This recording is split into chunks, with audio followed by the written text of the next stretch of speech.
person who gives advice about financial products is required to hold a financial services license. Examples of some financial products include superannuation funds, managed investment schemes, some types of insurance, shares, and other securities. Information about the buying and selling of real estate or how to run a business fall outside the definition of a financial product. Any advice you may be provided today is not financial, legal, or tax advice and is restricted to general advice about investing in real estate. General advice, including forecasts and opinions, does not take into consideration your specific objectives, financial situation, or needs. You should consider the appropriateness of the advice to your own circumstances. You should also get a copy of the product disclosure statement relevant to any financial product you are considering and review that information before investing. Any testimonials or discussions are provided voluntarily, without payment, inducement, or other benefit, and are from genuine clients of OneLife. In the event that financial advice is provided, it is provided by Financial Planning Works Proprietary Limited, ACN 003780407, AFSL 247180. Good evening all, and welcome to the Magnificent Seven on the 7th of the 6th, 2017. So it's a great 7 there, and of course we're almost halfway through this year. Isn't that amazing? I've got Richard there, he's running things for us back at Varsity Lakes, and I've got Mr. Cade up there in Queensland, in Brisbane, operating his little section, and I'm here at the Hunter Valley, where it's been raining all day, and I think Karen is back at home listening in as well. So we've got different states and different people. How are you, Mr. Cade? Can you hear us okay? So I can't hear you, but maybe you're on the call, but I can't hear you. Maybe Richard could do something about that. We have a question today about the Pradium area and what we can do, and I'd love to talk to Cade about this, so we can get him on the call. I've just spoken to him. He is online as far as I know, but we just can't hear him. There we go. There we go. I can see Cade as an organiser. Cannot take control. There you go. Just got unmuted. Hello, Roy. Perfect. There you go. I can see you as well. So welcome to all the team that are on, and welcome to everyone here as well, and welcome to you, of course, Mr. Cade. What have you been up to up there? We've been pouring with rain down here. Oh, it's still beautiful, warm, sunny days up here, and then gets a little bit cool at night, but I think that's a good thing at the moment. It's refreshing. Yeah. Well, I spoke to my beautiful wife on the call tonight, and on a Skype call, and she's a very happy lady in, well, Glastonbury, sort of Paris area. Cade, I just want to talk to you about, there was a question we got from someone in relation to how does Pradium work on transactions, and I'd love to cover this. I cannot see all the people who are on the call tonight from where I am because I've been put on as a presenter, but not as a complete person. So I don't know even if the guys are on the call, but the detail was really about how does Pradium work, and you know what happens and that sort of thing. In fact, her question, let me see if I can even find the question. You know, when we're doing investments, and you know they want Pradium to come in to our position. And what it'd be like to invest with that. So I think, well, I've covered it with a couple of people, and here's the question: what role would Pradium play in assisting teams on property transactions? How does it work? That's the exact question. And that's from the Infinite 8, the leading team on the last quantum property program, and from Rochelle specifically. Now, and I'd love you to add to this, but I'll give you my general thoughts. We have about, I think about, last time I looked, more than $7 million worth of money kind of available from super funds and redraw facilities and other, and people wanting to look for transactions and wanting to invest. And that doesn't mean to say that they'd write the check tomorrow, of course, but people, and including Praedium itself, are looking for transactions. So it all begins with finding the transaction. Now, if it was a simple transaction that you found and it was just a little flick job and you could buy it under the market, then there's a 10% interest payable to the joint venture partner, and that would apply if it wasn't Praedium to anybody, I would think. 20% of the profit is where you start, because that's the position. So if you have your own people, forgetting Praedium for a minute, your own people, and let's say just for the sake of it, you had 10, just to make my math fairly simple, 10% of this profit, let's say it was a 50,000 profit, 10% would be 5,000 if it was a year. Coming out of that, there'd be 45,000 left. So the profits, the interest is always paid first, and then 20% of the profit for the joint venture partner. So that's like 9,000 of the $45,000 would be paid to that joint venture partner. So they've got 5 for the interest, 9 for the joint venture partner. Now they may also be an active partner in the transaction. So in other words, of the 45,000 that's left, there could be 10 less than 9. So we're down to 34,000. Then they could be part of that 34,000 split. And if there were 10 people, about $3,500 each should be paid. I'm just using that as a rough guide. So the joint venture partner gets paid first in interest, secondly gets paid as a joint venture partner at 20%, and then the joint venture partner could actually be a partner in the transaction. That's a general rule of thumb. Praedium would be no different really in that transaction. If it was a bit more complex, this is where we've got to do a lot more work, and Praedium's getting involved. And even if you take it down the line that we may even be required to organise the marketeer to set that up, that would probably tend to be 10% interest for the joint venture partner, 20% of the profit, and Praedium probably take half of that profit. If they were doing the marketing, the sorting out, particularly if it was a subdivision or something like that. What's your thoughts, Kate? I think everything's on an interest. Absolutely, Roy. I mean, every project has its own parameters, challenges, and I think the other thing that always is changing is the market. And of course, I mean, our ultimate goal here and outcome would be to see people turn up with transactions that we can partner with them in. But what we really need people doing is turning up with transactions with the due diligence done. So, because we normally do, well, I mean, Roy, you can tell the listeners yourself how much time and effort and phone calls and due diligence goes into transactions before I even consider talking to you about them, even in the stories at a dinner or anything. And you often ask me, "What are you working on at the moment?" And there'll be months worth of communication that'll be part of the explanation, isn't it? That's correct. That's absolutely true. There's so much time involved in trying to get these things, and I think it goes beyond that. The relationships that you've got to build. How much time have you spent on relationships for your marketeers?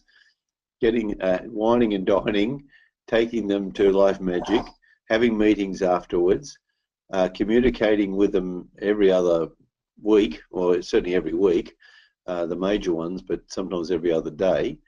And we're used to just do a day and a half a year and all that kind of stuff. You're now flat out with all that kind of work, and because it's now a huge business with 40 odd transactions and millions of dollars. So each transaction doesn't take much, but it's when the multiplier of those transactions it does. But more importantly, you are looking at 3, 4, 5 different marketeers, different meetings, different lunches, different dinners, and then the follow-up as well. And then some of them go a bit AWOL on UK, don't they? They go off and start doing crazy things and wanting to open up new businesses and things.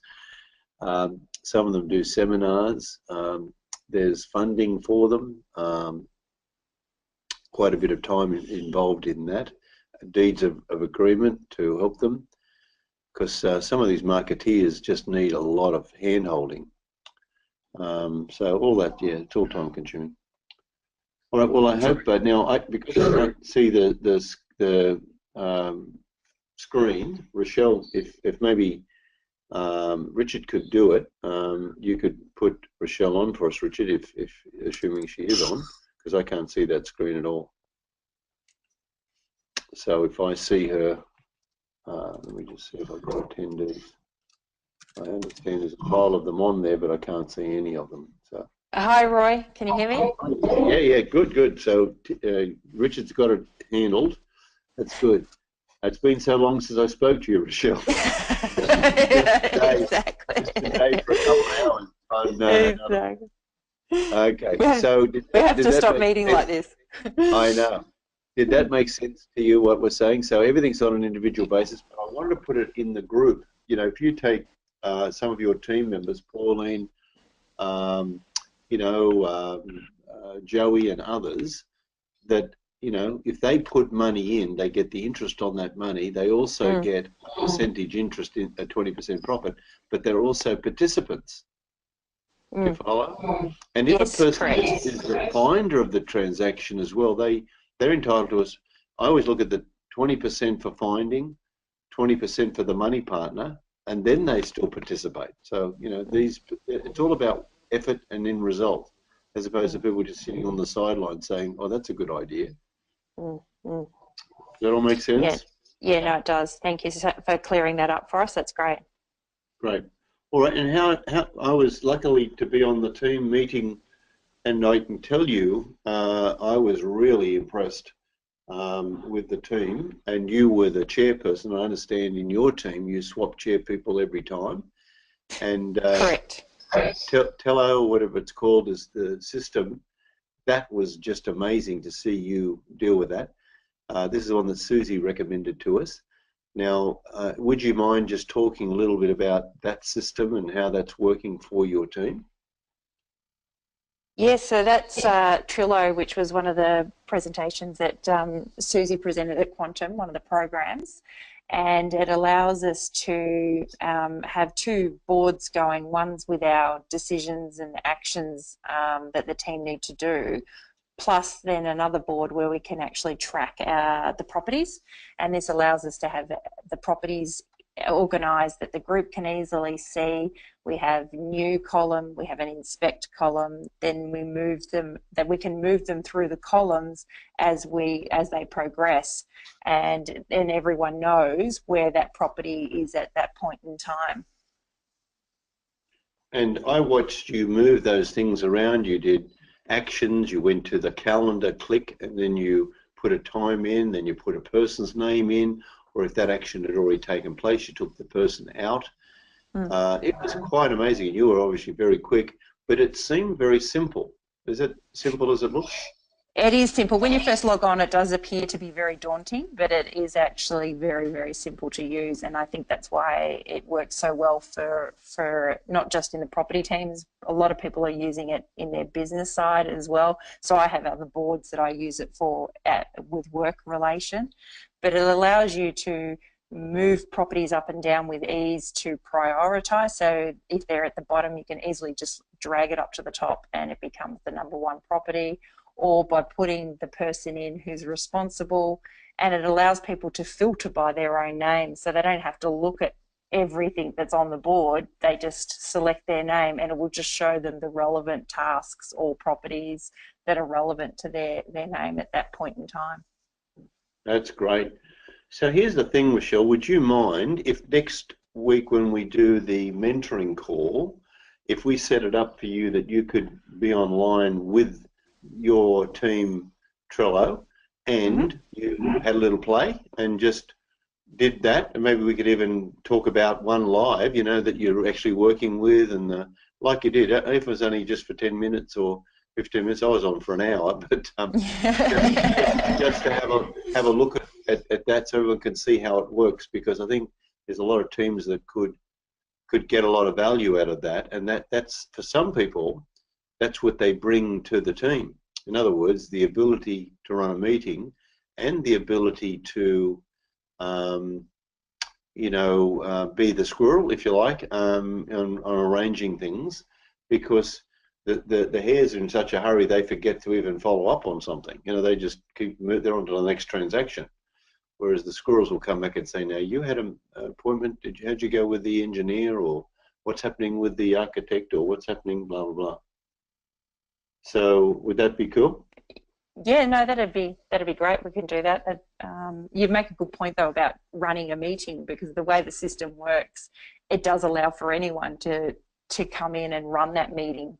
The system, it doesn't matter whether you are a hare or a squirrel, because the information's already there and you're just following it down. Yeah, it's terrific. Mm.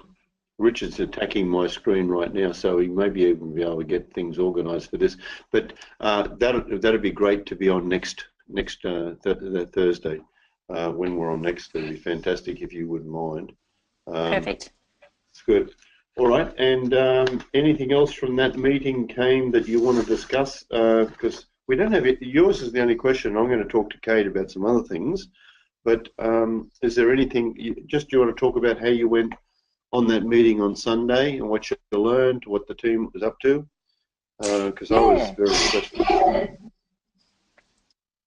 This team is obviously a new forming team, so we're going through the setting up, getting the roles, the responsibilities, and one of the good things, like when we had you on the call, there were things that we'd missed while we were setting up the team that we'd sort of forgotten about, and just simple little things like how many FISOs are we going to do, and how many letters of offers. And they're simple little things that were like, actually, we need to be having those in there as a target for the team. But structurally wise, it's baby steps about ensuring we get that platform right as we move forward, because otherwise, if this is not right now, I can see in 6 months' time where things would flare up, where we're starting to get into transactions and we've missed a step, whereas we're ensuring that this is, we're just following it along to ensure it's all set up correctly. Yeah, that's great. All right, fantastic.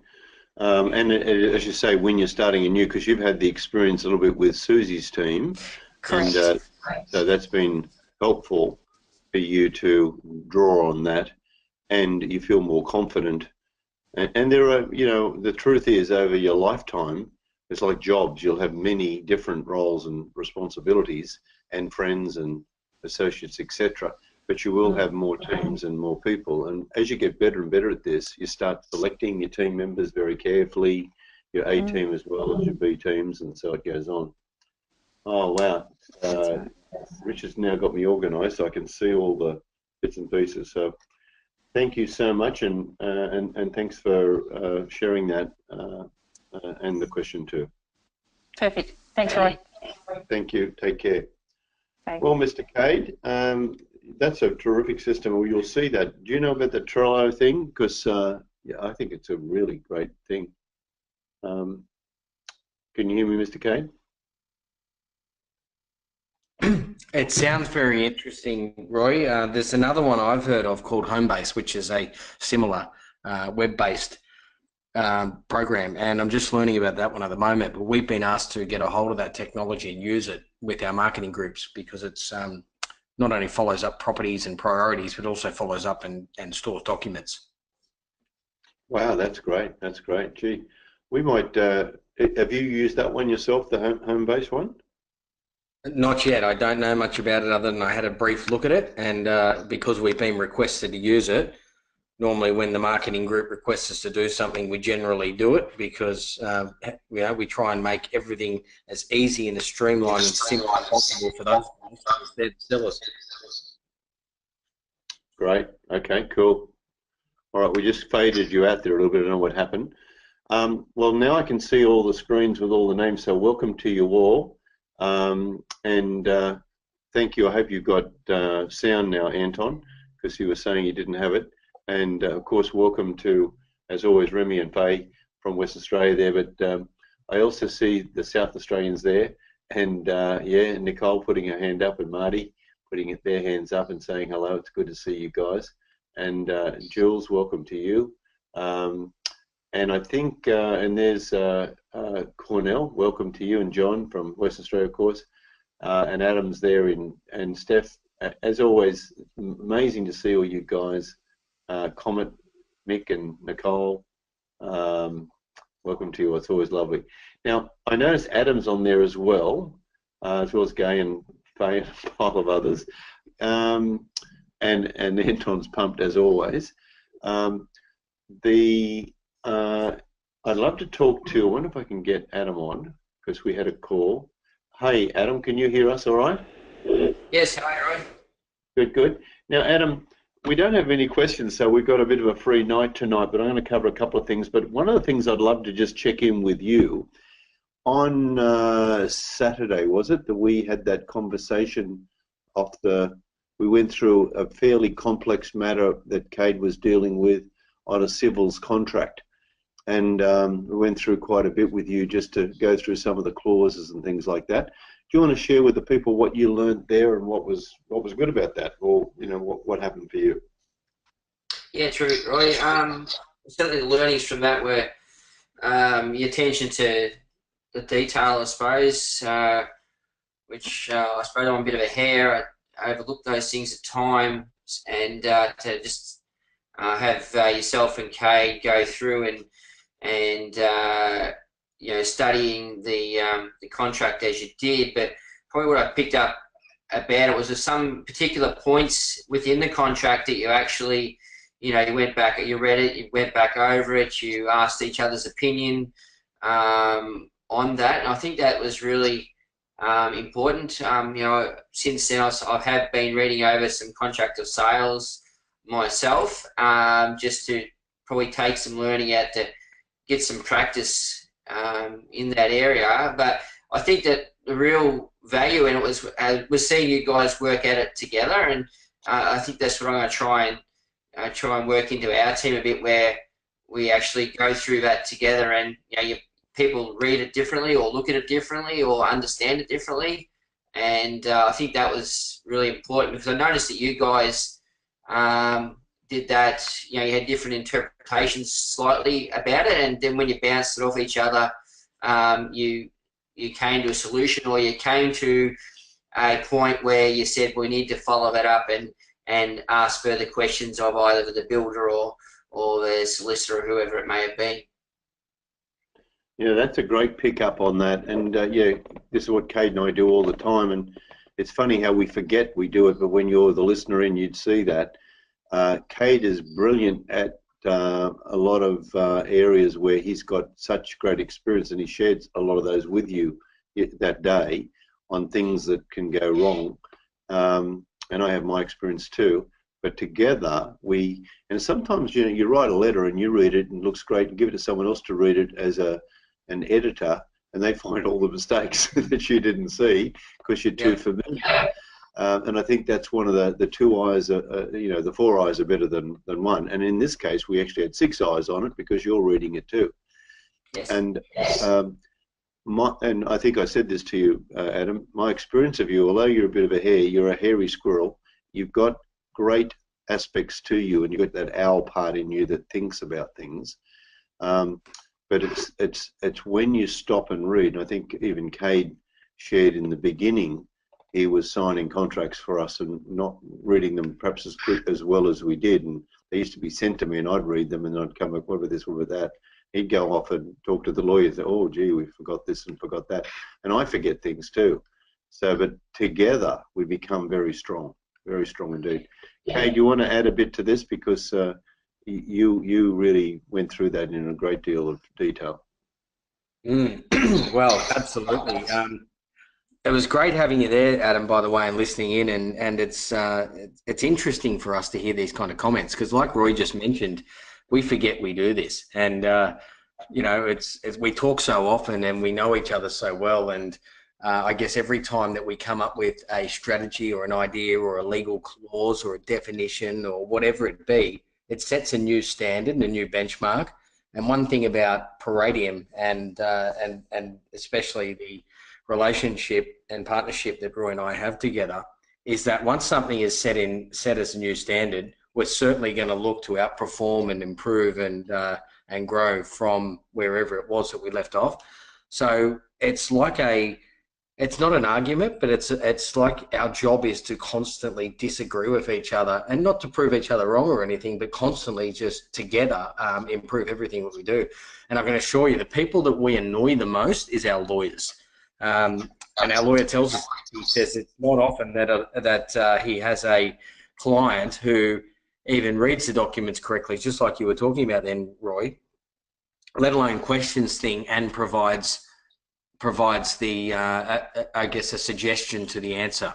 And then, of course, the lawyers do what they do best, which is put it into extremely correct language. Well, not all the time. Sometimes we even improve on that. But together, the more people in the team that's working together gets the best outcome. And I think it's an example of really why teams are so important. And Roy and I were talking about this today on a phone call that we had in the car this afternoon. And we were talking about a marketeering group who we've just joined forces with to specifically speed up some certain sales that we want to focus and I guess create energy into.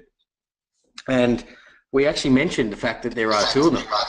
And I was saying to Roy that one of the greatest advantages with this group that we're going to be working with is the fact that there are two guys in partnership working together. Now, we're going to be making financial investment into this group. Roy hasn't met them yet. He's relying on the relationship and the stories and the amount of time that I've been working with the group, and I guess their track record of selling property for us. And we were discussing specifically that, weren't we, Roy? And we're saying, well, really, what's going on here? We've got to have an important agreement.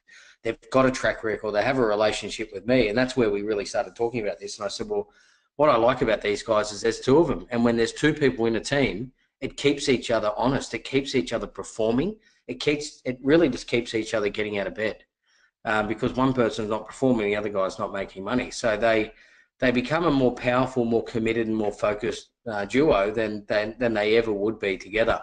And one of these two partners has a surname, Papadopoulos. He's Greek, and he told me an old wog's tale, is what he said.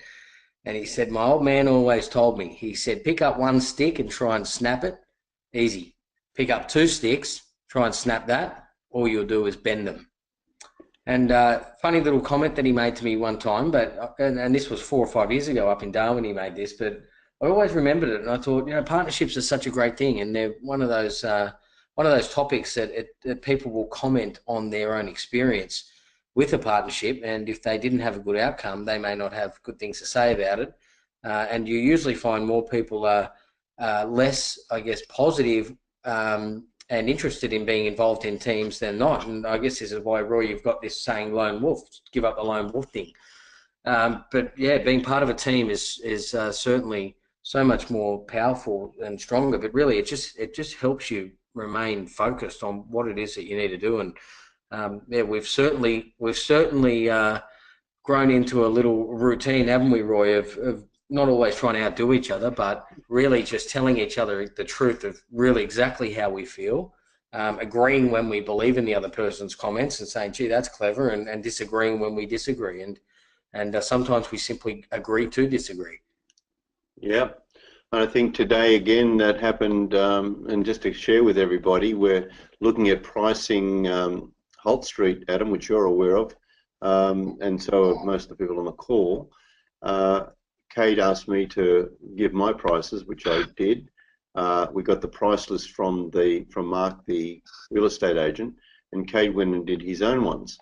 Now, I came up with some prices which were more than Mark's, and some of them you might even say, well, gee, we're certainly pushing the envelope here on some of the blocks that are affected by flood and things like that, but they've got a lot of land to them.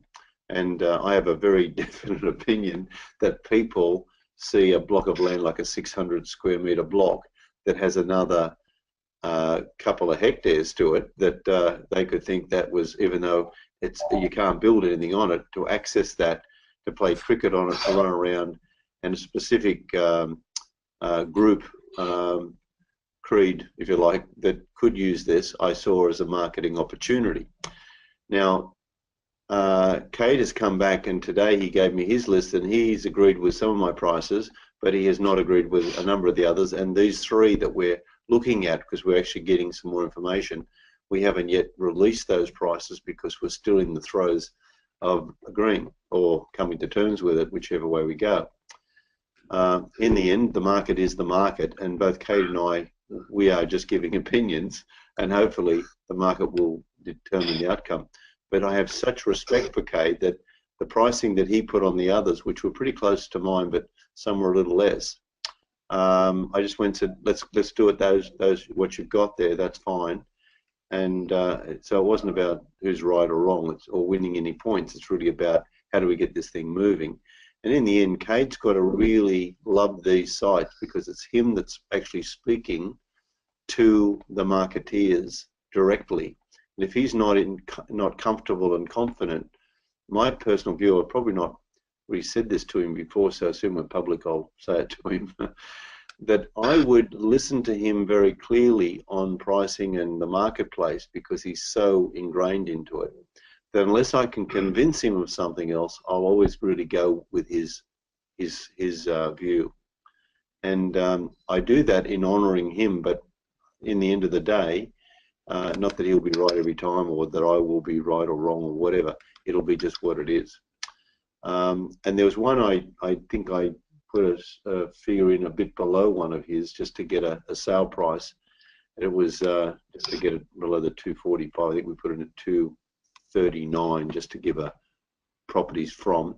And then I added a couple of things that I thought was really important, the larger block size and the two parts to that in the marketing that I wanted to see, that we made a big story that these blocks are from, I think they're 500 square meters or 450 or something, up to 600 and beyond, and that they've got very wide frontages, which is a key point, 15 meters, because there's a lot of people who have land out there at 10 and 12, and they can't get their house on. They'll do a design, but it's a long, skinny thing, and the garage is taking up, 2/3 of the site almost.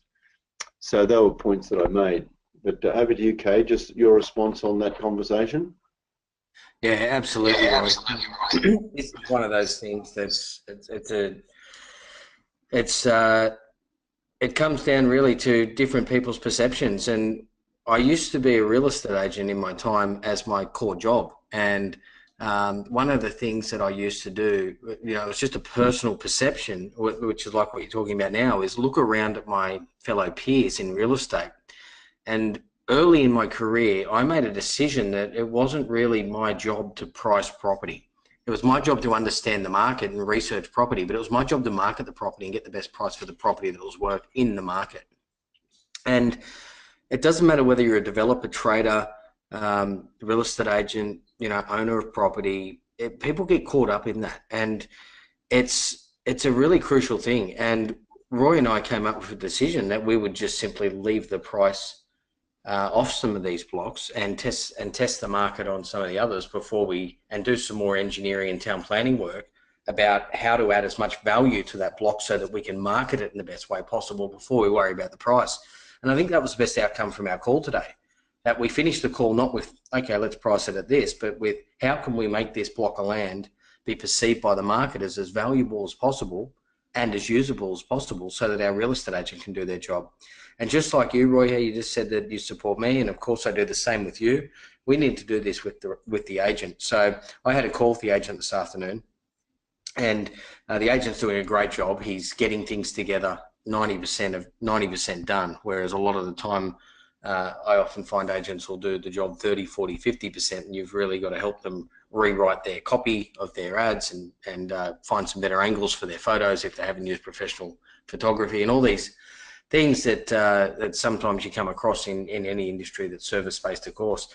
And this agent, he's performing up front every time, and we're finding these little tiny things where we can improve, which it shows his professionalism and his experience. But I was talking to this agent tonight, and Roy, we had the same disagreement. With this agent, we were discussing which was the worst block in the estate, and not good language to use, but which was the least appealing is probably a better thing to say. And we were in conversations about that, and he disagreed with me. And he was consistently saying a specific lot number, and I was saying a different one. And he was asking me why, and I was asking him why. Of course, I was asking him why first, because agents love to talk, and I really wanted his opinion. And it turns out in the end that the outcome that I got was that I felt very certain, extremely certain on this, that I've considered this project in far more depth and spent a lot more time walking the site and thinking about it than he has, and that I backed myself in this decision. And when I say that, I don't mean that in a very selfish way or anything, as in I guess I back my team, I back Roy's input in that, I back my input, I back our engineers' input, our town planners' input, in what we believe is the most usable and saleable block, and what is the least saleable and the least usable block. And once again, it's only our opinion. Every buyer will have a different opinion. However, there are some blocks that are clearly considered better blocks than others. And in the end, it turned out that we agreed with the agent on a number of things, and we disagreed with the agent on a number of things. And one of the things that he did end up agreeing with was the fact that he felt that the most least saleable and the property that should sell for the least money in the estate was the one that we had selected. And it was a good conversation. You know, I think it raised his awareness of our project. It raised his consideration of our blocks, and it made him understand the site better. So it wasn't a conversation or an argument about who's right or wrong. It was simply a discussion where at the end of the conversation, everybody's in a better position to sell this project. And I've got to commend the guy. One of the best things about this agent is he's just consistent, professional, and he just continually pushes us to get to the market the property, and geez, we're almost on the ride with this one, aren't we, Roy? We're on the ride, enjoying it, rather than getting an unfortunate experience. Absolutely, and the feasibility that you originally did, the prices just keep on going up, because I know you did a very conservative one to start with, did a lot of research on it and double, triple checked and everything else. But just on that, a comment I'd make is if he thinks the one we've discounted down and he thought it was a superior block to another one, then he'll sell that one first, and that'll be great. and we'll see how we go with that. Sometimes, you know, the agent has got to be shown and led by sales external to himself. However, as we all agree that the agent's always right even when he's wrong. So if he thinks it's true, it'll be true. Okay, that's well... the funny thing about... Sorry, Roy. Yeah, no, you go. I was going to say that was the funny thing about the conversation, because he had priced the block of land that we felt was the inferior block as the cheapest price, but he felt a different block was the most inferior block, but he put $5,000 more on it. And he said he was doing it only because it was a larger block of land. However, he felt the price on that block of land was lower value. And then we got into a conversation about what's more valuable, size of land or the geometry of land. And it almost became such a complex matter that it became overcomplicated, and it became about thought and logic instead of about emotion and feeling. And like you just said, Roy, it is all about emotion and feeling, and you got to follow that. But in the end, his emotion and feeling changed about our blocks of land as he became more aware of our site. So whilst the agent is always right even when he's wrong, he's right, but he believes in something different now. So, which is why I was satisfied with the outcome. It wasn't about us being right or us leading him to thinking the way we are. I just think that the agent spent a lot of time thinking about this site, but now he understands it even better. Yeah, that's cool. And Adam, coming back to you on this, this is the same site we're doing the civils works on. You may recall that we spoke about presentations. There's a couple of different issues here, and for anyone looking at this, whether it's just a house site and you're doing a reno, you've got or a makeover or putting a little granny flat on the back or something, there is the requirements that you have to get to under the law or under the council or the code or whatever you got to do, which you've got to comply with. And in this particular project, there is a requirement to obviously get the approval, which we will have in another, I think Kate said it was two weeks to 4 weeks, and they're meeting this week, and it could be straight away, but somewhere in that vicinity. Once that approval's given, the original guy who's doing the civil work wanted the council to do a specific thing that was a venting thing that was in the way for a driveway, and he wanted them to do that. Once they did that, he was going to get on site. And I was talking to Kate about this, and I was obviously with you, Adam, as well. That's a very good decision from his perspective. But we've got another decision we have to make from a marketing point of view, that once we've got the approval, we can start clearing some of the trees and things, because from this site, from the street, it just looks like bush, and no one can get on the site to actually see what they're buying. And what I wanted to see happen was that he got on there, despite that venting problem, that we got at least a couple of the blocks that the people could physically walk on and see what they're buying, because people like to know where the pegs are.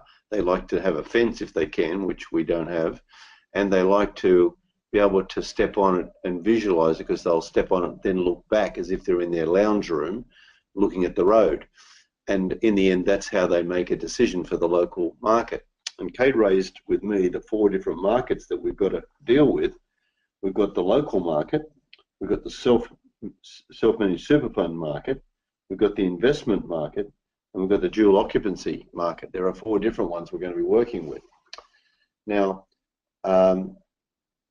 it is that 2 distinctions between what we need to do to comply, which we'd always do, and secondly, what we need to market to get that market space up there.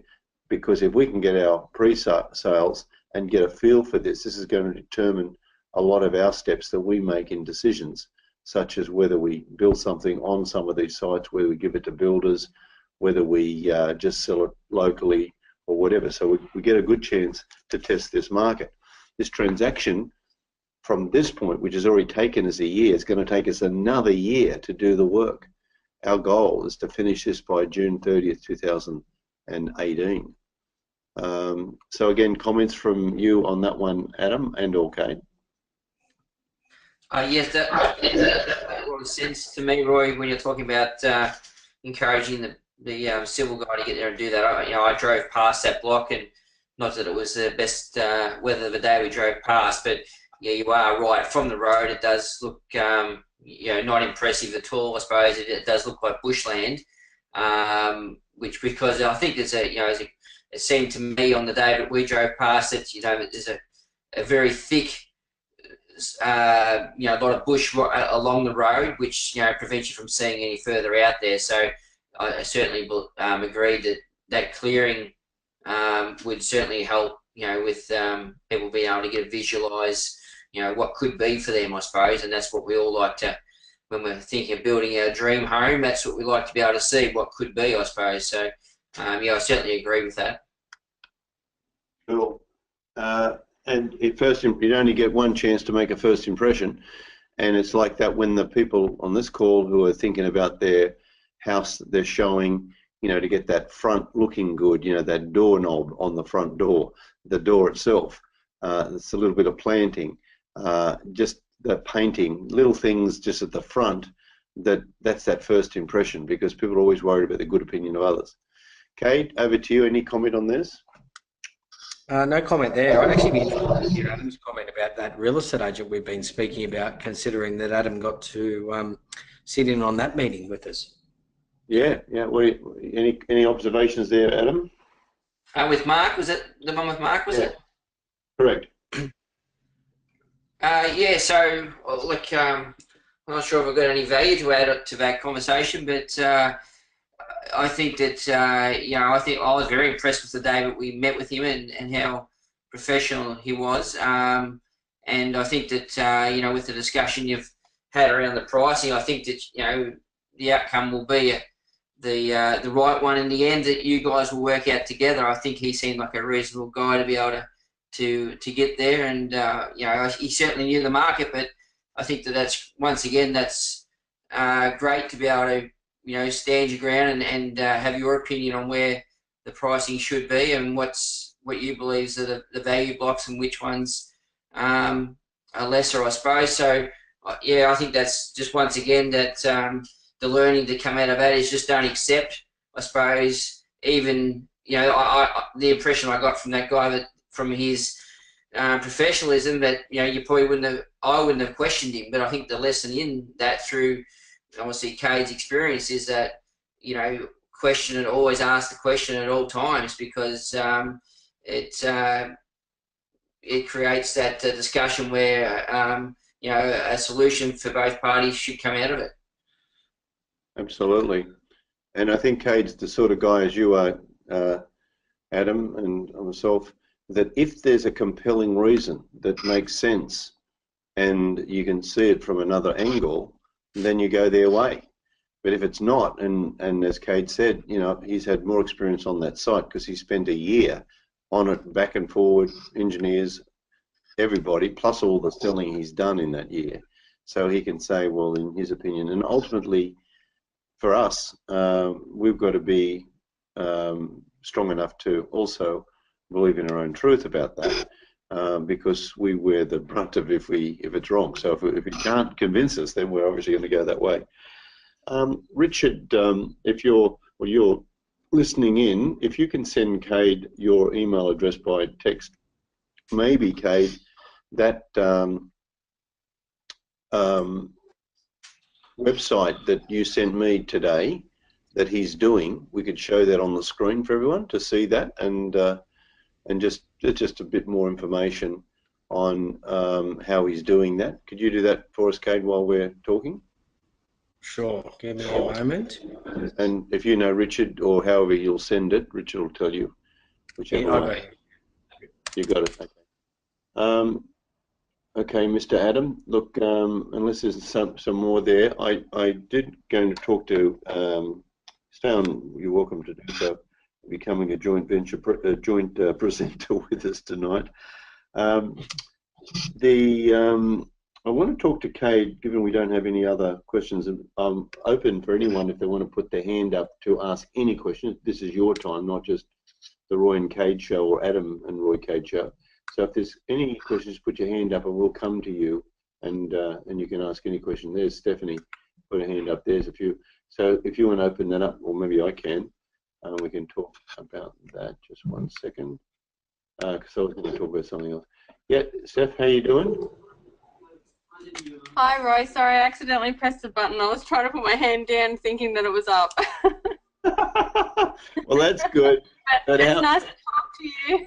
That's great. And now, tell me, seeing you're now on hundreds of people listening all around the country, no pressure. No. What's the temperature down there in your little part of the world? 16 today. 16, top of 16 today, yeah. When I went to work at 6 a.m. it was 0. That's what I'm really talking about. Like 16, you're doing the, you know, Gold Coast. But it felt like 30. It was beautiful. Yeah, I don't feel the cold. Yeah, that's good. But I was really interested in that other number, that 0 number. I think that's the reality number. Absolutely. The Gold Coast ad says, you know, great today and perfect the next. I think you're trying to do an ad on that terrible cold place you guys live in. It's a lovely, lovely place, just to say I enjoyed my time. Enjoyed you as well. All right, well done. So I won't press you any further because your hand by accident slipped up. All right, so you've got to be careful at an auction when that happens. That's right. That's exactly right. Cool. Okay, Roy, Kate. Yeah, go ahead. Yeah, Roy, sorry, just to might be of interest. It's something that I've just come across today, so I don't have any preparation, but it was something that I was interested to hear your thoughts on. I come across a property today that's an existing 3-unit site, all on the one title, and you know, I can see possibly some value in this opportunity through strata titling it. I'm a little bit curious that there might have been some recent law changes or rulings around strata titling. Are you aware of anything there? Yeah. So just tell me a little bit about it. How big's the site? Yep, it's 1,137 square metres. It has 3 by 2 bedroom, 1 bathroom units existing. 3 2 bedrooms with 1 bathroom, yeah, existing. Yep. And the ad says something like you can strata this or something, or what? Oh no, the ad doesn't. It's not on the market. It's off market. I've just come across it. It's Okay. going to go on the market probably next week. And they're a rental. Are they 2-story, single story on that? You know, just Single little. Single story. It's they're receiving $200 each, so $600 a week for the rental at the moment. Yep. And how old would the building be? And I'll tell you why I'm asking these questions in a minute. That'd be 1980s. 1980s. Yeah, I was just going to think they probably are, because that normally would be quite hard to get today. Now, this is how it goes, and I'm assuming this is in New South Wales, or is it in Victoria? It's in Wodonga in Victoria. Okay, so each state has its own laws, but there are a couple of things that are pretty general for all of them, and I say this with preference that I'm not giving you advice on this to go out and do it just because I said so. Thank you. The main thing is the council will be worried about fire between buildings. So strata is that you need to make sure there's no fire between the three. So in other words, they've got to be fire checked. That's right up in the roof and beyond, and you probably know that anyway.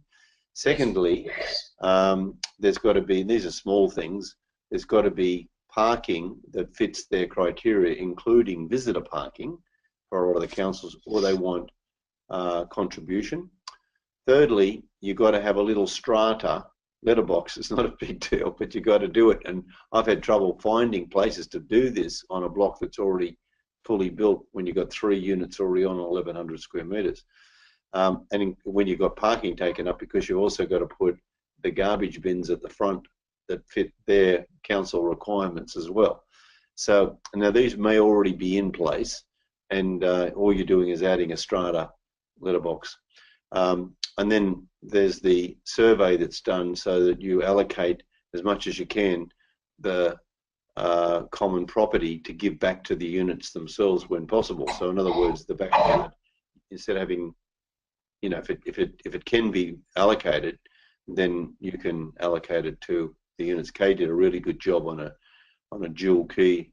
He just put a little fence down the middle and allowed one side to have a little courtyard at the back and the other side to have the rest of it, which is really good.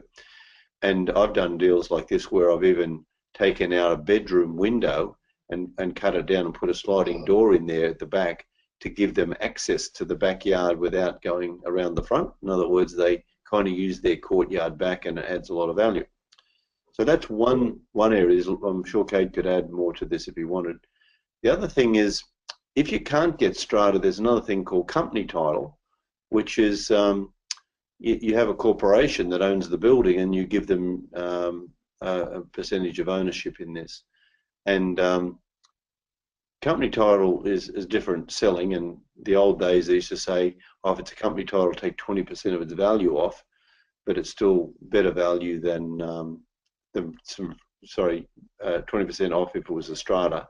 However, it's better value than just being on one title, where you can't, sell it. So in other words, it's got to be sold in one line. And there's another thing called community title to make it even more complicated. But sometimes a community title can actually work better than a strata in a case where you don't have quite as many difficulties that the council require. And then to really, really make it complicated, there's another one called leasehold, which you have a 99-year lease on each one of the properties. And I've sold these where I can't get strata because I can't get compliance of a lot of the things. And it didn't fit a lot of their requirements. And anyway, that's another story. But each one has a cost and a benefit. A cost as in it can lower or increase the price of the end result. The benefit can be savings on the work that you need to do. And of course there is a standard title called Torrance title, which is the better title, which normally if you had an extra 100 square meters or less, you may be able to get a subdivision through that side. Normally an 800 So normally a 400 square metre site is subdividable into lots, as you know. So a 1200 would give you 3 lots of 400 each. Now, of course, what goes on with all that complication of that is roads, if there is one, or if it's straight off the street, if you can do that. Lots of complications here. So if it's a bigger block, if it's a sandwich block, you may need more. So there's some story for that, and you go to the council and have a talk. Kay, do you want to add a bit more to this? Nothing specific there, Roy. Okay. For you, Adam, does that make sense? Yeah, that's fine, Roy. It was just off the cuff. I apologise for springing it on you like that. I need to do some more work on it, but it was just of interest to fill in some time there. That's good. It's called in Parliament. It's called questions without notice, and that's okay. We take questions. Yeah, we just do that. All right. I want to talk to Kate just about the marketing, and we'll make this our last thing and finish up early and let everyone get nice and warm again and get into bed or light a fire or whatever they're going to do. Kate, the 4 different markets: the local market, the investor market, the self-managed super fund market, and in the special market, which is linking up some of those investors, the dual key market. Can we just talk briefly about that with when you assess a site and who you're assessing it to? Sure. This is something that came up recently at the most recent event that you held, Roy, where we had some listeners in the crowd a little confused in relation to how we view a market. And they're all very different because they all have a very different want and need. And every buyer has a different want and need that they purchase for. And those want and needs are both emotional and logical reasons. The local market is a extremely emotional buyer, and they're the most sensitive with price. And the reason being is because they are looking for what they want to buy, and the emotion that's also attached to that is the best value that they can get. So a local buyer is your best buy, really. I mean, when you can do a transaction or a property trade, flip, development, value uplift, simply buy under the market and resell, which is the trade one I was talking about. But whatever it is that you're doing in property, being able to sell to a local buyer is your simplest and easiest exit. And that's why the fee associated with the local real estate agent is generally lower than with a marketeer or a financial planner or an accountant who may specialize in SMSF. So really the reason for that is it's an order from the market, and it means that you really need to create a product that somebody is looking for, that they're willing to pay a price for. And it's a retail market, of course, and it's just one of those markets that it's probably it's the area where you're most vulnerable to the market. And with the internet these days and people's education with RP data programs like what you run, Roy, and the various other methods out there, the market is educated. A real estate agent will tell you that prices are very sensitive these days, to the point where they need to be a list price that's usually within a few % of the market value of property before the property will even get buyers to come through an open house and the property will sell. And I think that's partly why we hear listeners often talking about the fact that everything's selling in my area, etc., because they're looking at all the latest listings on the market and the ones that are priced to sell, not the old ones that have failed and aren't priced to sell specifically. So you go in and make an offer on the property and you get it under the right terms if you need to pay some more money, or all the things we talk about. I won't go into that for now. Then there's 3 very different markets, and the 3 very different markets are the investment market, the international market, the SMSF market, because they're generally sight unseen buyers. And a sight unseen buyer will generally buy a property off a different need than emotion. They'll buy a property off generally a more commercial need and want, and that's where the emotion lies. It's all about money rather than being all, excuse me, it's not all about money. It's certainly not all about money. They make a decision that they believe is all about money, but they're really making it out of emotions of a dream of a future and a retirement and sailing and whatever their hobbies are. It's a bit like how we often say what is motivating the vendor, not, just why are they selling. So when we talk about an investment market, and they're broken into those three subcategories. And an investment market is somebody who's buying a property who generally wants to receive three things: capital growth, depreciation, and yield, as in income on the property. And they want yield to help service a loan. They want the depreciation to reduce their taxes because that ends up as cash back in their pocket in the financial year to also help pay down the loan. And capital growth is where all the, if I can say this, Roy, the cream is. And that market is just completely different. And it doesn't really matter whether it's an international investor, a local investor, or a self-managed super fund investor. They all have the same desire. They all have the same want and the same need. They're just a different buyer that's categorized as a investor. Now, when we were in the Hunter Valley last time and we were talking to people in the room, a lot of people said, oh, look, we're going to go ahead and do this and then we're going to intend to sell it to an investor, as in a local market investor. And it was to me, it was an awareness moment where I realized that we were not mentoring at the best level that we could be. And the reason I say that is that I obviously wasn't clear when I was talking about the difference between investors and owner-occupiers. What happened was people were saying, let's sell to investors because that way we don't need to deal with all the different emotions of owner-occupiers. But I wasn't really clear on the difference between a sight unseen investor and a local investor. And that's really where the distinction lies, because there are local investors in the market who generally will drive around on weekends, do open houses, talk to real estate agents and try and buy a property for the best value they can find.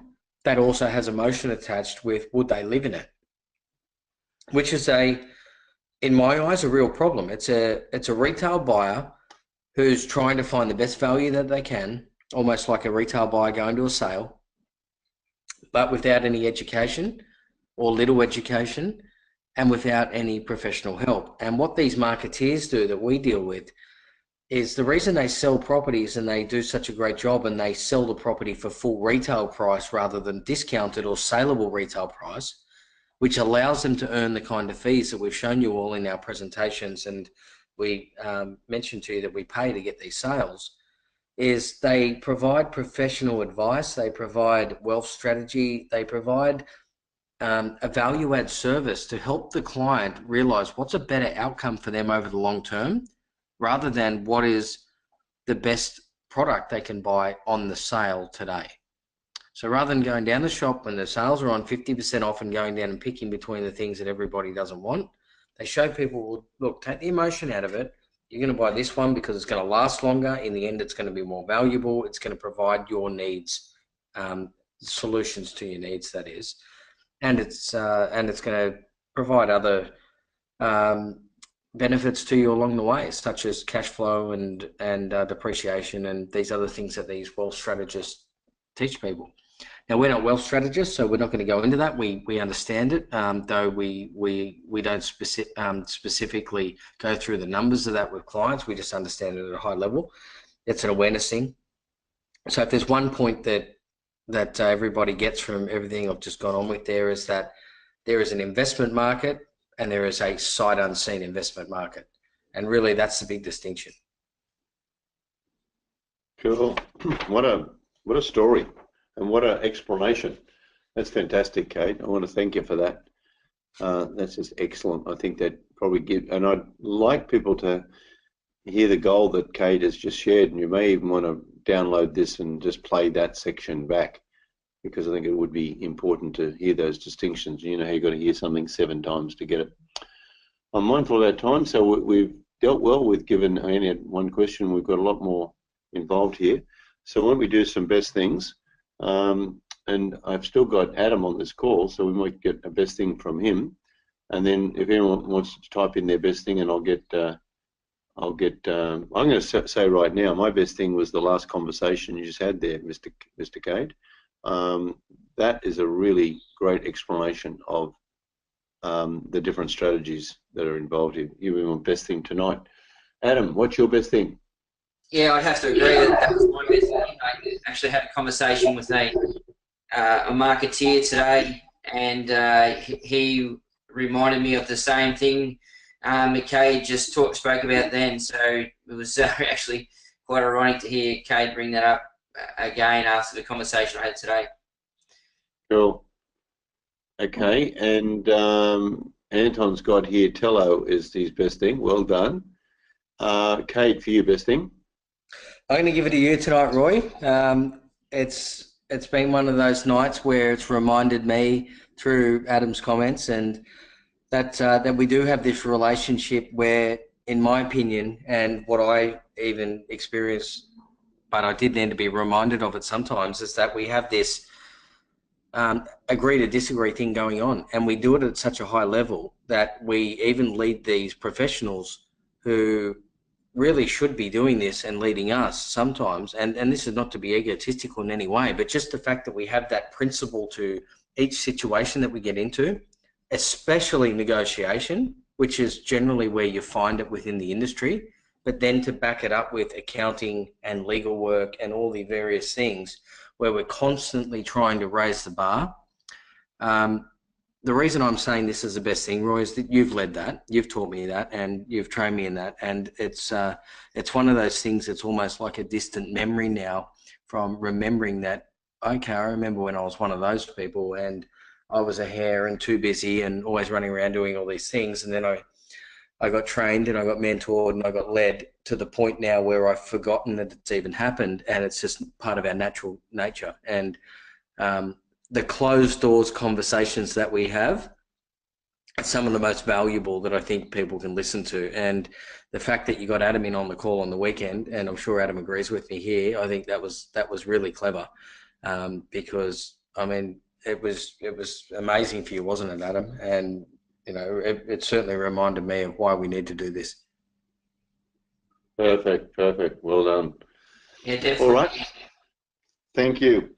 So, and thank you for all the thoughts and all the people coming on, and Adam particularly. I just want to share our next sessions, of course. We have, just for those who are on this 2007 and 2020, there's a webinar on the 12th, which is Monday. I'll be up at the Gold Coast. The next Mag 7 is actually on Wednesday night, the 21st, just before Life Magic. And I remind you all again, Life Magic, if you want your team, that's where they should be. New people, real estate people, anyone you want to work with, that's what you need. And then the next Mag 7 after that is in July, new tax year, 12th. And then we've got mentoring on the 29th, and also the 15th. So there's a mentoring on next week. So we've had 2 Mag 7s in a row, mainly because we have the program on the way it is, with Life Magic coming up so quick. All right, and of course, just remind you, coaching's coming up in August, and Life Magic September, and of course, the big one, Quantum Enterprise, now in October. We'll be in Fremantle in September, Melbourne in September, and we'll be in some of these other states between now and then as well. So enjoy, and thank you all for all your contribution, and we'll see you on the next call. Thanks a lot. Thanks, Kate. Thanks, Richard.